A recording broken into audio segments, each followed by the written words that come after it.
High বন্ধুরা, আবার একটি নতুন ভিডিওতে সবাইকে স্বাগত। তো দেখো, খেতে শুধু মোটা হলে হয় না, তো একটু এক্সারসাইজ করতে হয়। একটু এক্সারসাইজ না করলে না শরীর পরপর ভুঁড়ি বড়ো হয়ে যায়, শরীরটা যেন নরম হয়ে যায়, মানে একটু ঠিকঠাক ছুটতে পারা যায় না। তাই আমি প্রচুর এক্সারসাইজ করি, মানে সব সময় না, এখন একটু মানে কমে গেছে, কিন্তু আগে খুব করতাম, কিন্তু এখন যখন তখন করি।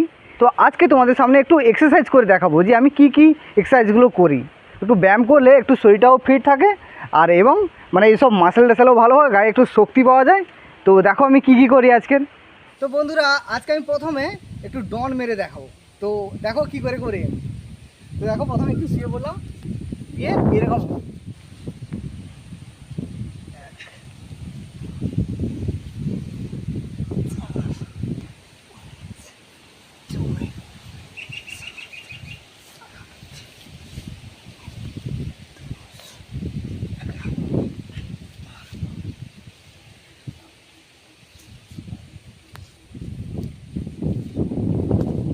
সতেরো, আঠেরো, 19, 20। তো এই ডনটা আপাতত, এই পুশ আপটা আপাতত আজকে 20টাই থাক, পরে আবার পরপর বাড়াবো। তো এটা বাদ দিয়েও আরও একটা আমি কাজ করি, তো সেটা হলো বিম মারা, যে এই যে কোনো একটা জিনিসের উপরে ঝুলে বারো উঠতে হবে। তো এরকম করি এটা। তো চলো সেটাও দেখি আমি।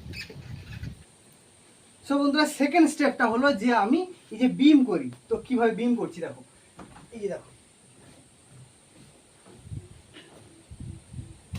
1, 2, 3,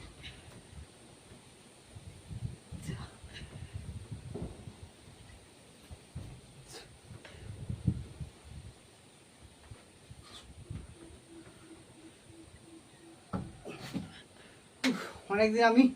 অনেকদিন আমি প্র্যাকটিস করিনি, তো হ্যাঁ ঠিক আছে, অনেকগুলো পারছি না। আগে আমি 10-15টা পারতাম, এখন 7টা মারতেও দম লেগে যাচ্ছে। সব বন্ধুরা, এইভাবে আমি এক্সারসাইজ কিছু করি। তারপরে ওটা বাদ দিয়েও আরও একটা এক্সারসাইজ করছি, চলো দেখাই। এইভাবে দুটো ইঁটে নিয়ে, এই দুটো ইঁটে নিয়ে জাস্ট এরকম এরকম 50 বার করতে হবে। এইভাবে করতে হবে।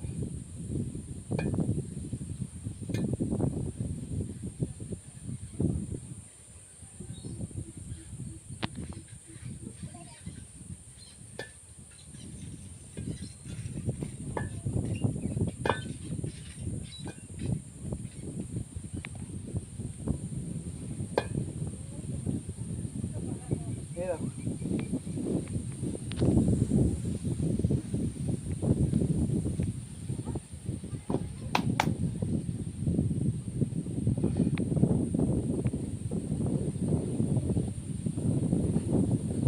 এইভাবে এক্সারসাইজ করে রাখলে শরীরটাও ফিট থাকে এবং খুব ভালো থাকে।